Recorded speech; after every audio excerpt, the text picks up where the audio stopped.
Charter Local Edition with your host, Rose Caiazzo.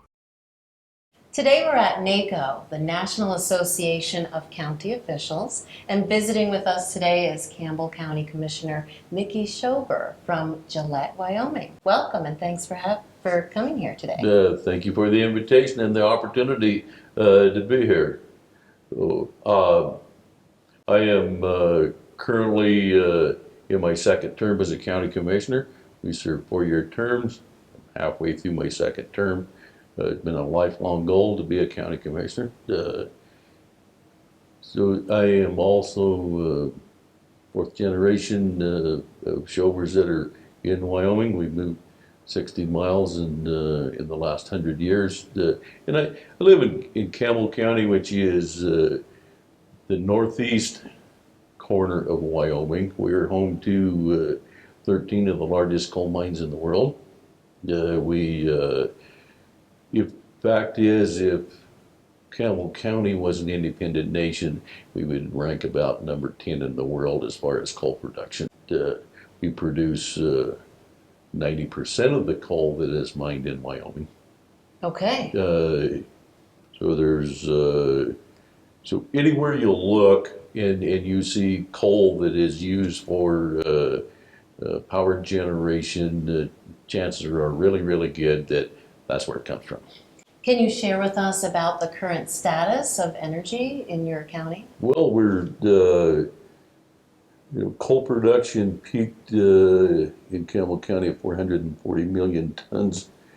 That was about 5 years ago. We're probably not going to break 300 million tons this year. And we are seeing our county revenues are down 20%, 20 to 30%. Sales tax in Campbell County is 29% off. We just been through most of our budget, and it's been reductions of people. And what we do know is we're 20 to 25% this year, and it's 20 to 25% again next year, and it's again the same kinds of numbers probably the third year. Tell me the positives that can come out of.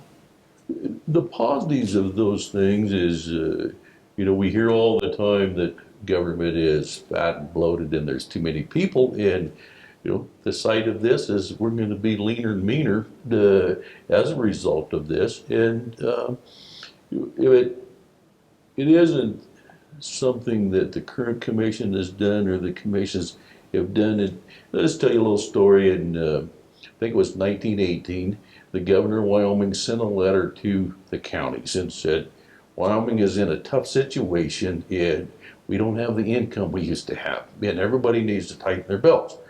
The Campbell County Commissioner sent a letter back that says, if the rest of you acted like us, you wouldn't be sending this letter out. And we have 6 months worth of cash in the bank, and we don't owe anybody any money.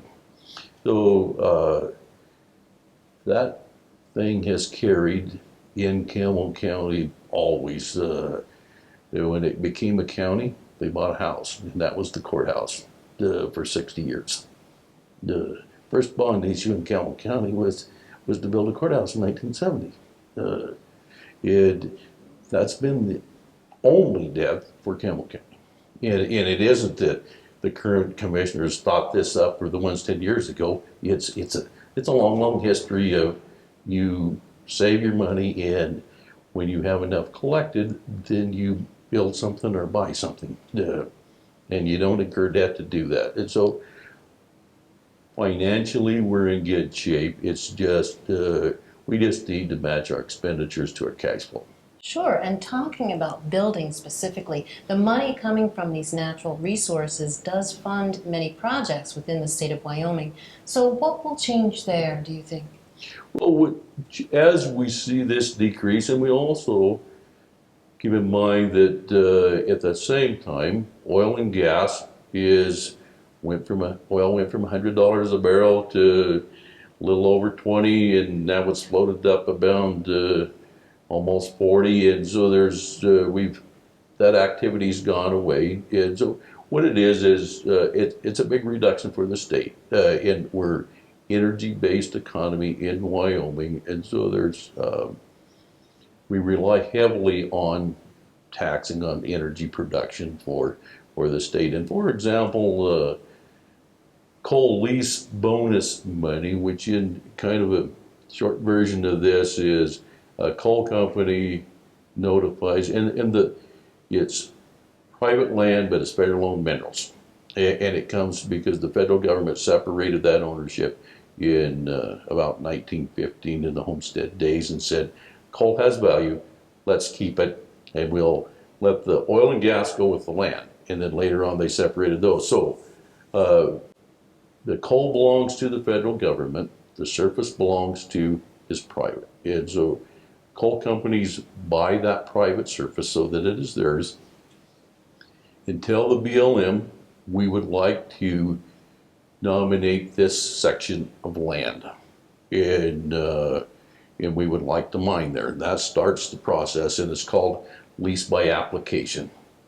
So in the process, the BLM, the coal company pays for all the drilling, everything associated to find out how much coal's there, what the BTU value is, what the strip ratio is, and the BLM contracts, and it does that, but the mining company pays for it. Then the BLM, in secret, and when I say secret, they determine the value of the coal. And nobody knows what that value is.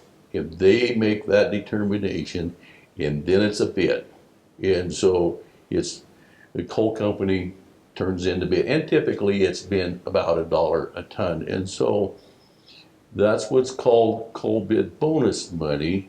They have 4 years to make that payment. And so if it's a 200 million ton coal lease, and if it's $1 a ton, they pay $200 million. They take a cashier's check to the bid letting for 10% of that value. And so it's pretty common sometimes to see $10 million cashier's checks that somebody drives somewhere and delivers this. But anyway, so it's split pretty much evenly between the federal government and the state that the leases occurred in. In Wyoming, the legislature chose to divert that money into funding for school buildings. So the majority of the school buildings built in the last 10 years in Wyoming, regardless of what community it's in, was built with coal lease money. And it's one term it's called advanced royalties. Now, there aren't any of those going on right now. And there's probably not going to be any coming in the near future. And so it's put state of Wyoming and education into kind of a quandary of where does the money come from to continue this building program? Sure. Is it on hold, would you say, Well, or it's discontinued? They've got some funds in there that they didn't have buildings ready to build yet. And so it's got some funds for a couple years. And without some kind of new money and some kinds of things, the school construction is over with. Okay. Excuse me. So now I do know that you have an event coming up, I guess this summer, that involves the high school rodeo. We have, it's called the National High School Rodeo. It's a championship. It is, first of all, each state has a championship rodeo from each state. That qualifies the contestants to go to the National High School Rodeo.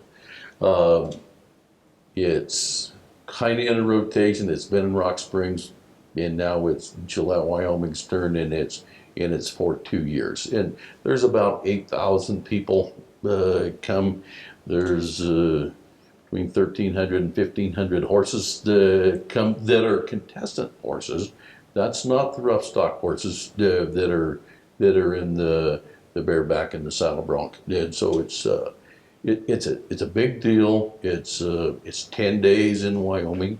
It brings quite a bit of money, and quite a few people take some type of vacation while they're here. They may go see Yellowstone, or they travel and see Devil's Tower, and see maybe some things just confined to that corner of Wyoming. But it's it's a good event, and it's a popular thing, and it's good for Wyoming, and it's good for Campbell County.